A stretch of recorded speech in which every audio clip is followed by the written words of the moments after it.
Hello student, welcome to আড্ডা 24/7 Bangla official YouTube চ্যানেলে প্রত্যেককে স্বাগত। আমি সুমিত স্যার। এসএলএসটি পরীক্ষার যাদের সাবজেক্ট হিস্ট্রি, অর্থাৎ এই 3 মাস সময়ে আমাদের ইতিহাসের এত বড় সিলেবাস কিভাবে কমপ্লিট করবে এই নিয়ে যারা এখনো চিন্তিত, তাদের জন্য এই ভিডিওটি ভীষণভাবে হেল্পফুল।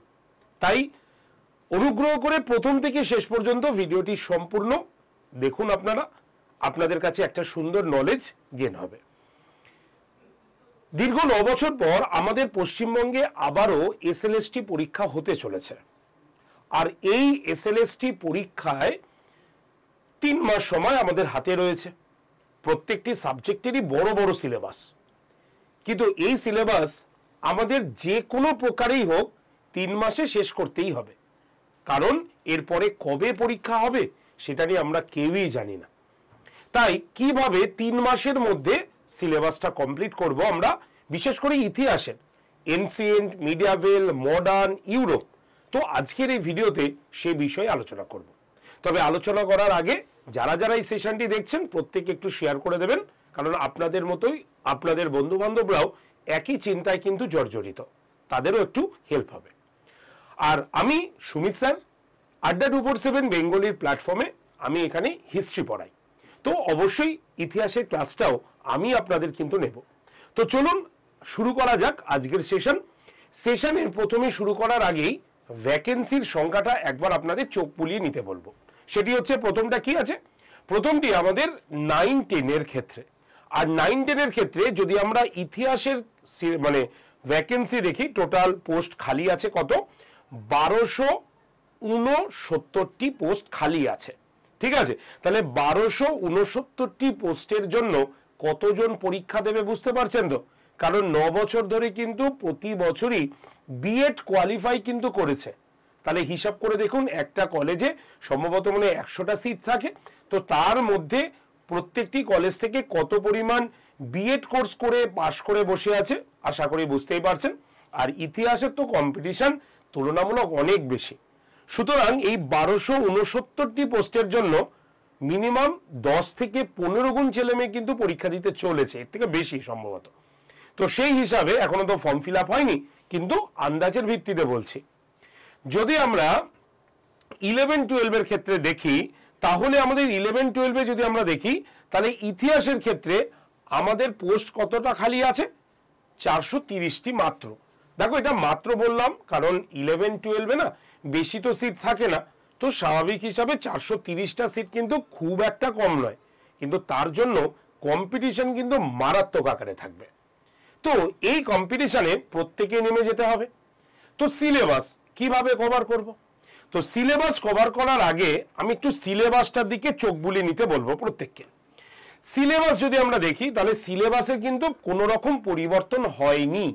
ঠিক আছে, কারণ 2016 সালে সিলেবাস অনুসারেই পরীক্ষা হবে, যেখানে 60 নম্বরই এমসিকিউ কোশ্চেন থাকবে সাবজেক্ট রিলেটেড। সুতরাং এখানে নিজের সাবজেক্টকে ভালো করে পড়ে পরীক্ষায় বসা, এটাই হচ্ছে সবথেকে বড় চ্যালেঞ্জ। আর এটাই আমাদের সম্ভবত লাস্ট, কারণ আগের বারও বলেছিল লাস্ট, এবছরই আমাদের সাবজেক্ট হচ্ছে, পরে নয় পিটি হবে। কিন্তু যেহেতু এটা সুপ্রিম কোর্টের অর্ডারে আছে, সেহেতু সিলেবাসের কোনো পরিবর্তন নেই, পরীক্ষার প্যাটার্নেরও কোনো পরিবর্তন নেই, শুধুমাত্র সাবজেক্ট হবে 60 নম্বরের। সিলেবাসটা যদি আমরা খুব ভালো করে দেখি, তাহলে অনার্সের কোড নাম্বার 16 সকলেই জানি, সেখানে আমাদের সিন্ধু সভ্যতা থেকে সিলেবাসটা শুরু করা আছে। তাহলে আমাদের স্টোন এজ পড়ার কোনো দরকারই নেই। Indus valley civilization, Vedic civilization, ষোড়শ মহাজনপদ, বুদ্ধিজম, জৈনিজম, ঠিক আছে, the rise and fall of Magadh, মগধের উত্থান, অশোকের ধম্ম, important imperial Gupta, Pal and Sen of Bengal. তার মানে পাল সেন করে আমাদের এনসিয়েন্টের ফার্স্ট পার্টের সিলেবাস কমপ্লিট। দ্বিতীয় যদি আমরা দেখি, তাহলে দিল্লি সুলতানেট রয়েছে, মধ্যযুগ, দাস বংশ, খলজি বংশ, তুগলক বংশ, এইগুলো রয়েছে। Administrative structure under the Sultan including provincial government, the problem of theory, the Vijayanagar empire। তার মানে সুলতানি যুগের সব আছে মেনশন, এখানে শুধুমাত্র সৈয়দ এবং লোদি এই দুটোকে এখানে মেনশন করা নেই। তার বদলে সুলতানি যুগের অ্যাডমিনিস্ট্রেশন যে স্ট্রাকচার সেটাকে উল্লেখ করা হয়েছে, ইনক্লুডিং টু বিজয়নগর। তার মানে বাহমনিও কিন্তু এখানে উল্লেখ করা হয়নি।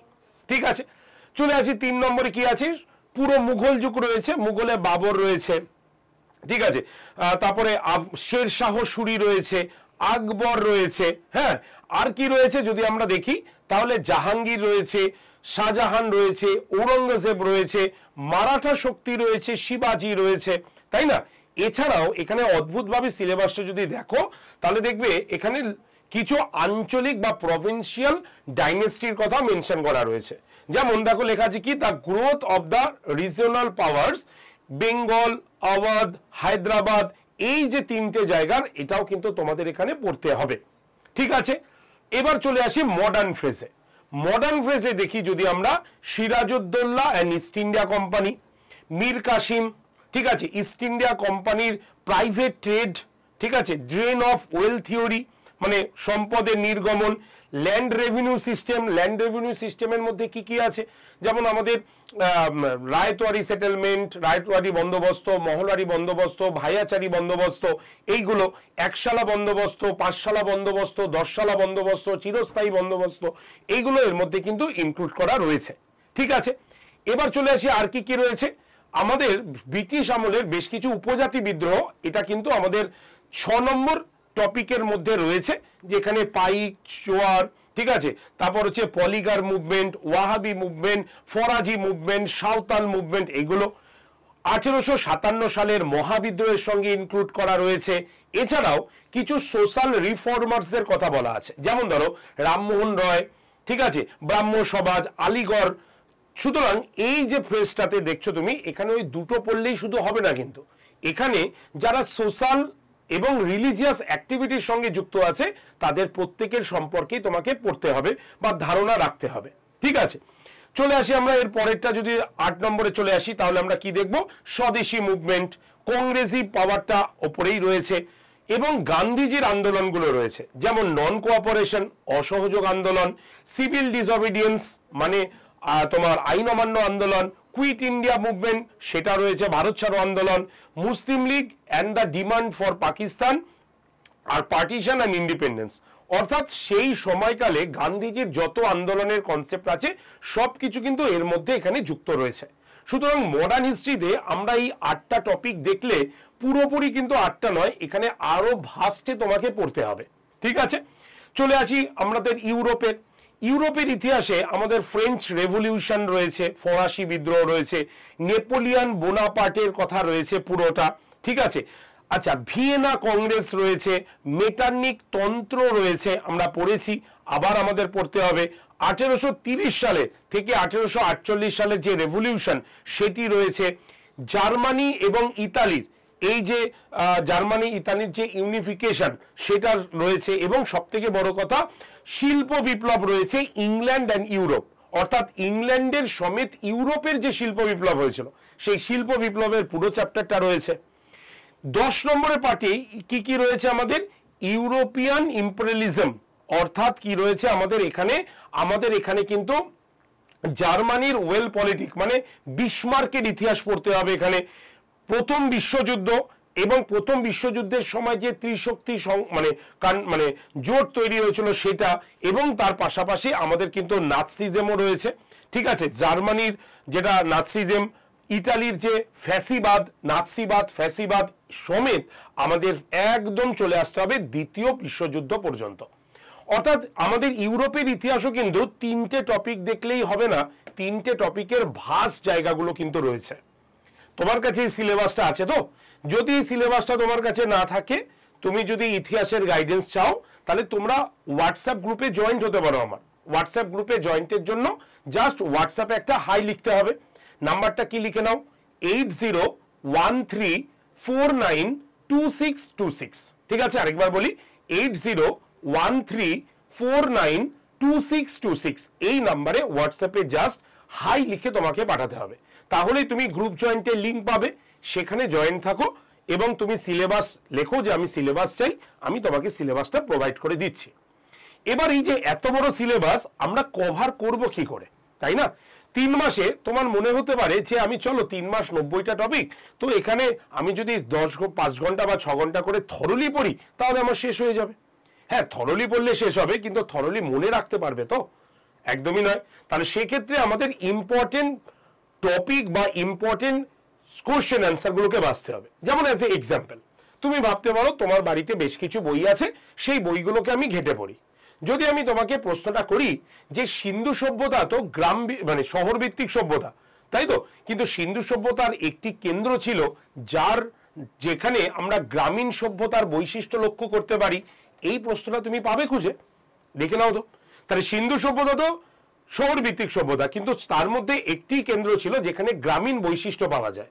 তাহলে সেটির নাম কি জানো? তাহলে সেইটির নাম হচ্ছে আমাদের আলিমুরাদ। তাহলে আলিমুরাদ একমাত্র গ্রামীণ বৈশিষ্ট্য পাওয়া যায়।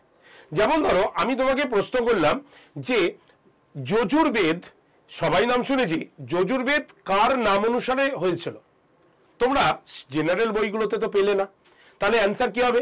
যজুর্বেদ আমরা যদি দেখি তাহলে তোমার মানে কার নাম অনুসারে, মানে ধরো তোমাকে বললাম যজুর্বেদ যারা পাঠ করতেন তাদেরকে কি বলা হতো, এরকম যদি আমি প্রশ্ন করি তাহলে কি বলবে? বা যদি তোমাকে আমি বলি অথর্ববেদ কার নাম অনুসারে হয়েছিল? দুজন ঋষি আছে, একজনের নাম অথর্ব, আরেকজনের নাম হচ্ছে অঙ্গিরেশ। এই দুজন ঋষির নাম অনুসারে অথর্ববেদ হয়েছিল। তেমনি প্রত্যেকটা বেদ যারা পাঠ করতেন তাদের এক একটা নামে চিহ্নিত করা হতো। যেমন ঋগ্বেদ যারা পাঠ করতো তাদেরকে বলা হতো হোতা ঋষি বা হোত্রী ঋষি। সামবেদ যারা পাঠ করতেন তাদেরকে বলা হতো উদ্গাতা। অথর্ববেদ যারা পাঠ করতেন তাদেরকে বলা হতো অর্ধ বরেউ, এবং অথর্ববেদ যারা পাঠ করতেন তাদেরকে কি বলা হতো? ব্রহ্ম ঋষি। তো এরকম যে টাইপের যে প্রশ্নগুলো, এটাও তো আমাদের সিলেবাসের বাইরে নয়, বৈদিক যুগের মধ্যেই রয়েছে। কিন্তু কোশ্চেনের প্যাটার্নগুলো দেখেছো? কোশ্চেনের প্যাটার্নগুলো কিন্তু অনেকটাই চেঞ্জ, তাই না? তুমি এরকম মধ্যযুগেরও বিভিন্ন কথা বলতে পারো। যেমন আমরা এই যে বুলন দরওয়াজাটাকে দেখেছি, আকবর তার গুজরাট জয়ের সাক্ষ্য হিসাবে বুলন দরওয়াজা নির্মাণ করেছেন। তো এই বুলন দরওয়াজা কোন আর্কিটেকচার বা কোন স্থাপত্যের অনুসরণে করা হয়েছিল? তখন কি বলবে? দেখো তুমি বইতে পাচ্ছ না, সেটা ইলতুৎমিশ বানিয়েছিল, যার নাম ছিল আতার কিনকা দরজা। সেই দরজার অনুকরণে এটি নির্মাণ করা হয়েছিল। তাহলে কোশ্চেনগুলো আমাদের তো সিলেবাসের মধ্যেই রয়েছে, কিন্তু বইগুলোতে নেই। তার মানে কোশ্চেনের প্যাটার্ন আমাদের এইভাবে পড়তে হবে। কিন্তু তুমি যদি মডার্ন হিস্ট্রিতে দেখো তাহলে একাধিক প্রশ্ন রয়েছে মডার্ন হিস্ট্রিতে তোমার, যেখান থেকে দেখবে তোমাদের অনেক আনকমন কোশ্চেন আসছে। আর সব প্রশ্ন তো আমাদের জানার মধ্যে থাকবে না, তাহলে তো কম্পিটিশন হবেই না। কিছু কোশ্চেন আমাদের জানার মধ্যে থাকবে, আবার কিছু কোশ্চেন আমাদের অজানার মধ্যে থাকবে, আর এখানেই হবে আমাদের কম্পিটিশন। তাই এখানে যে লেভেলই তুমি পড়ো না কেন, তোমাকে হাই লেভেল চিন্তা ভাবনায় রাখতেই হবে। আমি জাস্ট 2-4টে প্রশ্নের উদাহরণ দিলাম, কারণ না হলে এই ভিডিওটা অনেক বড় হয়ে যাবে। আমি কোশ্চেনের প্যাটার্ন নিয়ে আমি পরে আসবো, বই নিয়ে আমি পরে আসবো। তাহলে আমাদের পড়তে হবে কি করে? আমাদের পড়ার জন্য আমাদের থরলি পড়ার এখন সময় নেই, ইম্পর্টেন্ট জায়গাগুলো তোমাকে খুঁজে বার করতে হবে। কিন্তু এই ইম্পর্টেন্ট জায়গা খুঁজতে গিয়ে তোমার 3 মাস অতিক্রান্ত হয়ে যাবে। তাই সত্যি কথা বলি, কোনো রকম মন গড়া কথা বলে এখানে কোনো লাভ নেই, কারণ এখানে মন গড়া কথা মানে মিথ্যে কথা বলা। তাই একদম বলবো এক্সপার্টের পরামর্শ ছাড়া তোমাকে এগোনো সম্ভব নয়, কারণ তুমি এখানে থরলি পড়তে পারবে না। আর যদি তুমি বহুদিন ধরে পড়ে আসতে তাহলে বলতাম ঠিক আছে, কিন্তু তুমি আবার হঠাৎ করে পড়া শুরু করছো। তাই 3 মাস সময় তুমি যদি নিজে চেষ্টা করো, তোমার চোখের সামনে থেকে চলে যাবে, তুমি সেই সময়ও দেখতে পারবে না।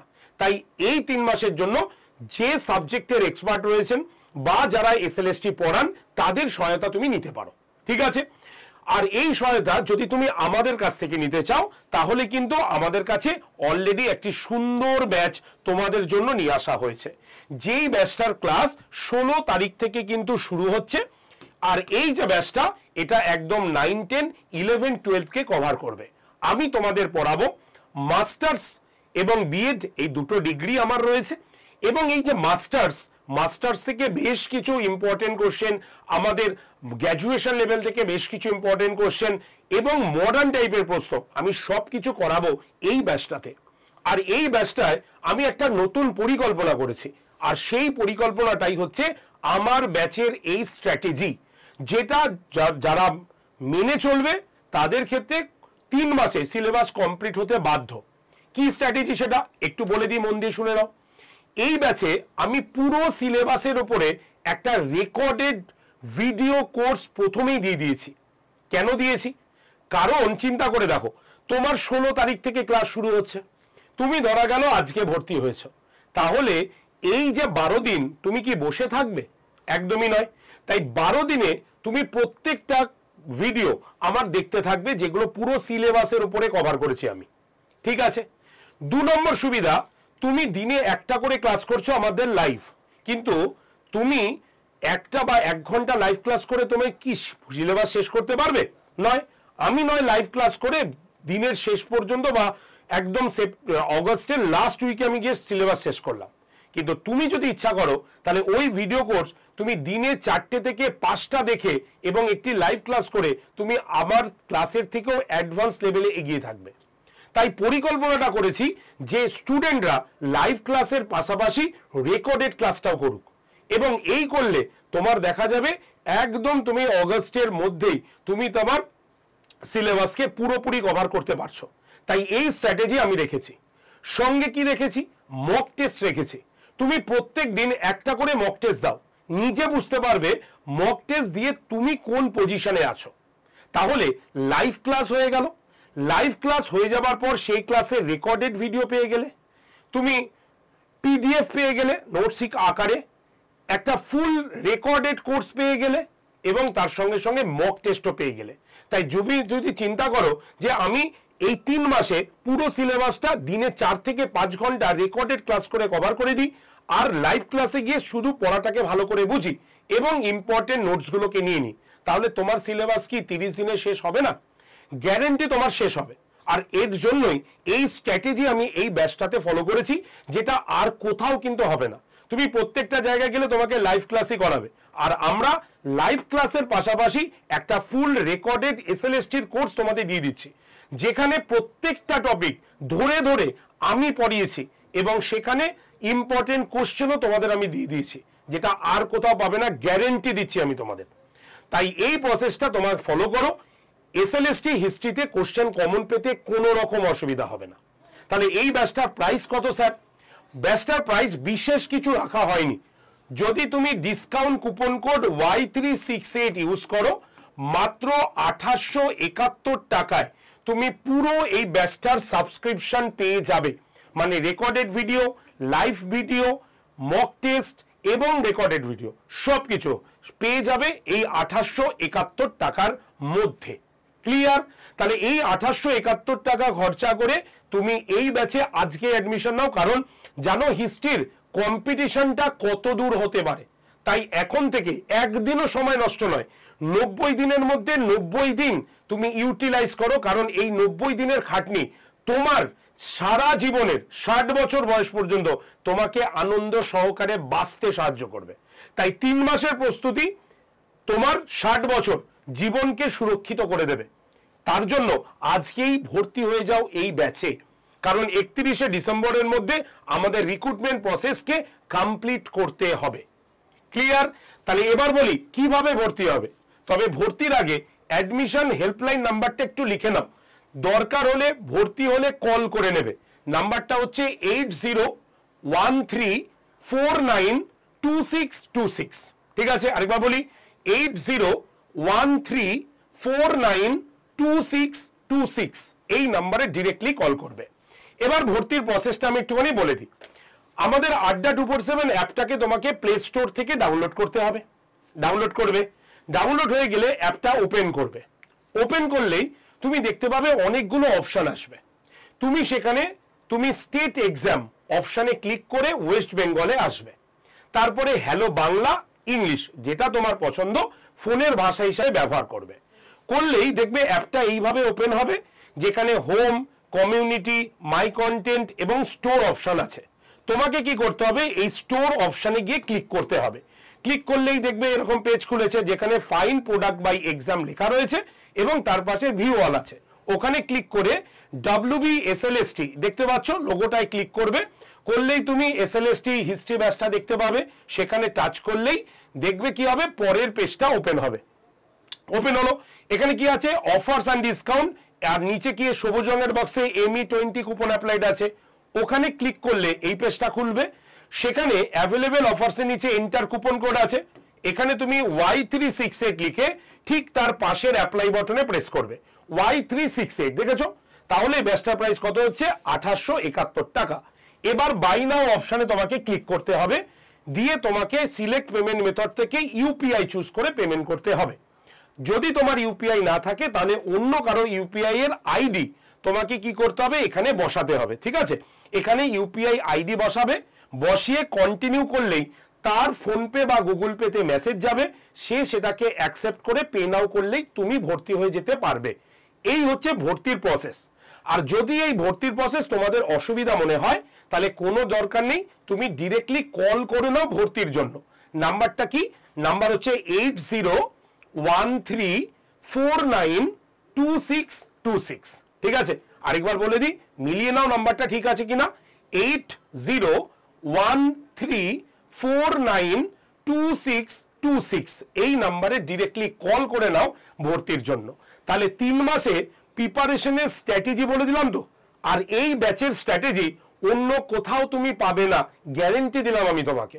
তাই আর দেরি না করে আজকেই ভর্তি হয়ে শুরু করে দাও তোমার প্রস্তুতি, কারণ হাতে না বিশেষ কিন্তু সময় নেই। আর যদি চিন্তা করো যে না 2 দিন পরে হবো, 4 দিন পরে হবো, তাহলে কিন্তু তোমার সময়টা তুমি নষ্ট করছো। তাই দেরি না করে আজকেই ভর্তি হও এবং প্রথম থেকে ক্লাস করে 30 দিনের আগেই তুমি তোমার সিলেবাসকে কভার করো, ভালো করে পরীক্ষা দাও মক টেস্ট, এবং তুমি ভালো করে ফাইনাল পরীক্ষা দিয়ে উত্তীর্ণ হয়ে যাও। এটাই আমরা চাই। তাই যারা যারা ভর্তি হচ্ছ আজকেই কল করে নিও 8013492626 নাম্বারে। ভালো থেকো প্রত্যেকে, দেখা হবে আবার আমার একটি শোতে, যেখানে ইম্পর্টেন্ট কিছু বইয়ের লিস্ট আমি বলে দেবো। তবে এই মুহূর্তে পড়াটা কিন্তু সত্যি দুষ্কর যদি না কোনো এক্সপার্টের সহায়তা নাও। ঠিক আছে, ভালো থেকো, দেখা হচ্ছে ব্যাচে, এবং অবশ্যই এই ইউটিউব প্ল্যাটফর্মে তো আমি রয়েছি। তাই প্রত্যেকে একটু সেশনের লিঙ্কটাকে শেয়ার করে দিও। যদি কোনো প্রশ্ন থাকে অবশ্যই কমেন্ট সেকশনে লিখতে পারেন আপনারা। ভালো থাকবেন, টাটা।